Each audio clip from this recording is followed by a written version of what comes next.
प्यारे बहनों और भाइयों, मेरा नमस्कार स्वीकारो। देखिए, आज हम आपके लिए बता रहे हैं कि भोग किसके अधिकार में होते हैं। जो हमें भोग प्राप्त होते हैं वो किस तरह से प्राप्त होते हैं और कौन इसको प्राप्त कराता है। तो देखिए, मैं विवेक चूड़ामणि का व्याख्यान आपके लिए वर्णन कर रहा हूँ। जो उसमें लिख रहा है उसके अनुसार मैं आपके लिए बता रहा हूँ। तो देखिए कि भोगों की प्राप्ति मनुष्य के अधिकार में नहीं है। यदि मनुष्य के अधिकार में होती तो वह जैसा व जितना भोग प्राप्त कर सकता था, किंतु जितना चाहा जाता है उतना उसे कभी मिलता नहीं है। कभी कभी जो चाहता है उसका उल्टा मिलता है। इसका अर्थ है कि भोगों की प्राप्ति देव के अधीन है। जितने का अधिकारी होता है उसे उतना ही मिलता है। पतंजलि के योग सूत्र साधना 13 में लिखा है कि मूल के विद्वान रहने तक उसके परिणाम स्वरूप से जाति यानी पुनर्जन्म, आयु और भोग प्राप्त होते हैं। इसी शरीर प्रारब्ध तथा देव के अधीन कार्य करता है, जबकि ज्ञानी इससे मुक्त हो जाता है। तो मेरा कहने का मतलब ये है, जैसे मान के चलिए कि ये स्थूल शरीर रक्त, मांस, मज्जा, हस्ती, जड़ पदार्थों का बना हुआ है। इसमें प्राण वायु तथा चेतना का संचार होता है, जिससे यह क्रियाशील और गतिशील मात्र होता है, किंतु उसमें कर्तव्य तो अभिमान जीव चेतना के कारण आता है। किंतु जो पुरुष मुक्त हो गया है वह शरीर को सांप की कांचली के समान उतार के फेंक देता है और उसका उससे तादात्म्य समाप्त हो जाता है तथा वह अपने आत्म स्वरूप में स्थित हो जाता है, जो उसका वास्तविक स्वरूप है। तो मेरा कहने का मतलब आप समझ रहे हैं कि जो देव होता है वो कर्म होता है। देव का मतलब कर्म होता है, और जब हमें वो प्रारब्ध में प्राप्त होता है तो हम उसको देव कृपा समझते हैं, लेकिन वो है कर्म ही हमारा किया हुआ पिछला जन्म का।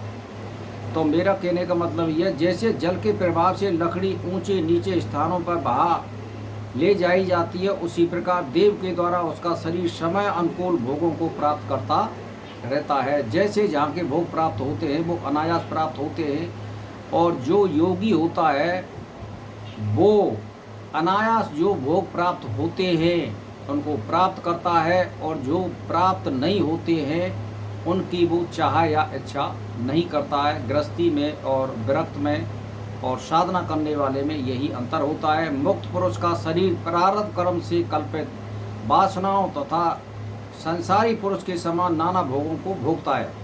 सिद्ध पुरुष तो स्वयं कुलाल चक्र के मूल की भांति संकल्प विकल्प से रहित होकर साक्षी भाव से मौन होकर रहता है। तो प्रारब्ध अर्थात पूर्व जन्मों के संचित कर्मों के फलस्वरूप वासनाओं की पूर्ति हेतु उसके कर्म फलों को भोगने हेतु मनुष्य का जन्म वर्तमान शरीर में मिला है।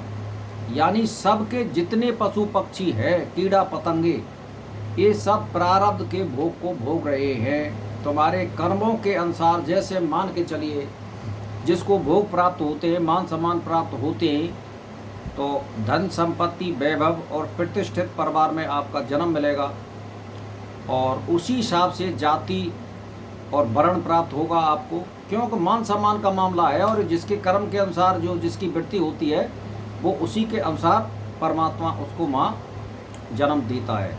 तो मेरा कहने का मतलब ये है कि जैसे भोग अनिवार्य होने से मुक्त पुरुष भी अन्य संसारी व्यक्तियों की भांति और शरीर के प्राप्त भोगों को तो भोगता है और भोगना पड़ता है, परंतु आत्मज्ञानी स्वचेतन आत्मा में स्थित रहने से उसके संकल्प विकल्प, कामनाएं, वासनाएं, अहंकार आदि नहीं होते हैं, जिससे वह भोगों की कामना नहीं करता और ना वो इच्छा करता है और ना वो उनको हट से प्राप्त करता है। जो स्वतः प्राप्त होते हैं उसको अनायास प्राप्त कर लेता है, तो उसको पाप नहीं लगता है। बस यही अंतर होता है। तो मेरा कहने का मतलब यह है कि प्रारब्ध बस जो प्राप्त हो जाए उसे स्वीकार कर लेना चाहिए, और ना प्राप्त होने पर उसे प्रारब्ध समझकर उसके लिए चिंतित या सोच विचार और मन दुखी होने की जरूरत नहीं है। तो साक्षी भाव से मौन होकर रहता है कौन? जो विरक्त है, जो अहंकार से रहित है, जो साधना करने वाला है, जो योगी है। तो किसी की आशंका नहीं करता, यानी वो किसी की इच्छा प्रकट नहीं करता है कि मुझे ये चाहिए वो चाहिए, जो प्रारंभ से मिल जाए उसमें संतुष्ट रहता है। और मनुष्य जन्म आप जानते हैं या पशु पक्षी जितने भी योनियां हैं, ये फल भोगने के लिए इनको शरीर मिला है। मनुष्य ज्ञानवान है, चेतनावान है, बुद्धिमान है, ये सोच समझ के उसका निराकरण उसमें कम और बढ़ती कुछ कर सकता है। बस इतना ही अंतर होता है भाई और बहनों। तो अपने को समझिए और परमात्मा को समझिए, परमात्मा को ध्यान में रखते हुए 24 घंटा कर्म करिए, तो कोई बुरा फल हमें मिलने वाला नहीं है। बस इसी के साथ मेरा नमस्कार स्वीकार।